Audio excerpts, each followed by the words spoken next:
Greetings, everyone. Thanks for joining us, clicking the video. Today, we're going to take a look at how the United States went from friends to foes with the nation of France under the administration of George Washington during the French Revolution. So let's get started.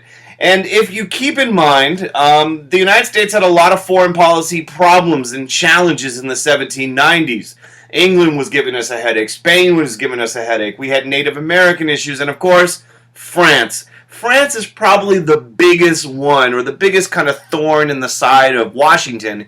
And it all comes down to the fact that in 1789, France has itself a little revolution. You say you want a revolution, well, you know, we all want to change. And basically the monarchy is overthrown and France proclaims itself a republic. Now, we're not going to get into the French Revolution details, but basically there is a split in America about how to react to this French Revolution.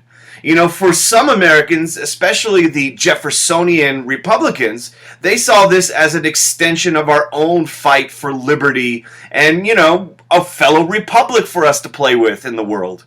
And there's this kind of hopefulness in America regarding the French Revolution. Remember, they were our homies following the Battle of Saratoga. We had signed the Franco-American Alliance. Now, things start kind of getting a little bit sticky when there's questions. Should the U.S. support the French Revolution? And the reason why that question comes up is France begins to go to war with its neighbors, its monarch neighbors. And there's a growing debate in the United States about what the role of the United States should be with regard to the French Revolution. And the reason why there is a debate is this revolution takes on a very radical tone. No! King Louis and the Queen, his shouty, gets their heads cut off, and you have something like 40,000 people being killed during the Reign of Terror. The church was attacked, and France now is going to war with much of Europe in 1792. And France starts making overtures to the United States saying, hey, you know, help us out, America. We helped you out. Our alliance, our Franco-American alliance, is still in effect. That a treaty we had signed after the Battle of Saratoga, it is still in effect, and we want your help. Now, Washington faces a dilemma. And Washington has to decide, do we come to the aid of France in their war with their neighbors? And Washington decides, you know what? I don't want to fight.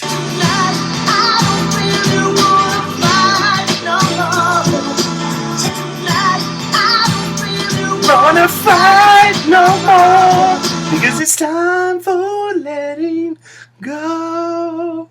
In fact, in 1793, Washington issues his Neutrality Proclamation. And basically in this proclamation, Washington says that we're going to stay out of this. And he wants the American people to stay out of this, and there should be no actions that would perceive support for one side or the other. He wants to be neutral. Now, this causes tension in America because his Neutrality Proclamation causes further division within the nation.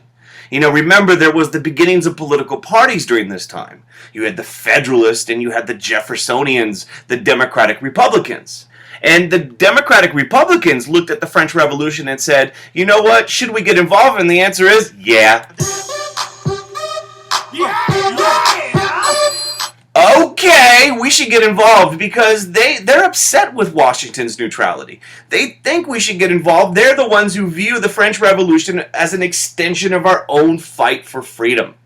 We want to play with this fellow republic. They're fighting for the same principles we fought for back in 1776. So we owe it to them to honor our treaty, our obligations of the Franco-American Alliance of 1778. Now, on the flip side, you have Washington's perspective held by many Federalists, which is, you know what, this is dicey because we're in a very kind of vulnerable place right now as a nation. We're young, we're not very strong, and we can't do it. In fact, he felt it was in the best interest of the young nation to avoid an international conflict because we need to preserve and protect our young infant nation.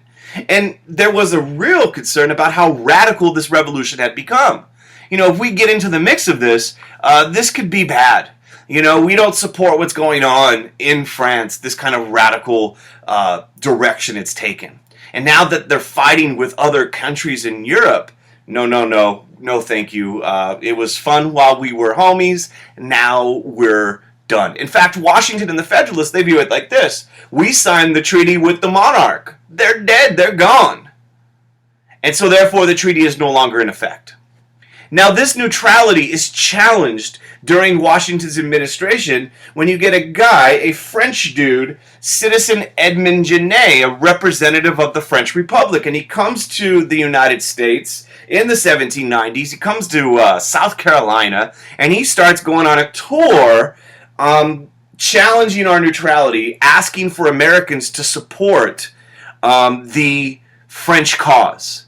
And this was one of those rare moments where Alexander Hamilton and Thomas Jefferson agree, because they basically say, hey, Citizen Edmond Genet, you're violating our neutrality by going around running your mouth. And so they basically say, hey, you gotta go. You're dead to me. In fact, he is told to get out. He's offered asylum because he probably would have been killed over in France because of the change of power. So he does end up staying in the United States. But many are angry that the French are violating our neutrality. In fact, it goes a step further because of their frustrations over our unwillingness to get involved in their war. They start doing something called impressment.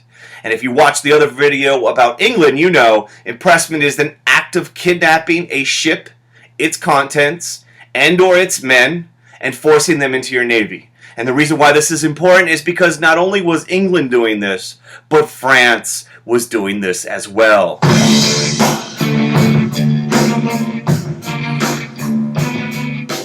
And the United States and George Washington are in a very difficult situation because throughout the 1790s, American neutrality is being harassed and attacked by France and England.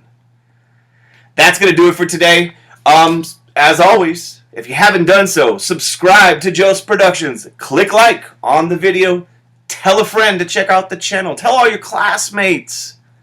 And sing your favorite song in the shower. Just belt it out like you are the greatest singer ever. You're going to feel better after you do it. And have a beautiful night. Peace.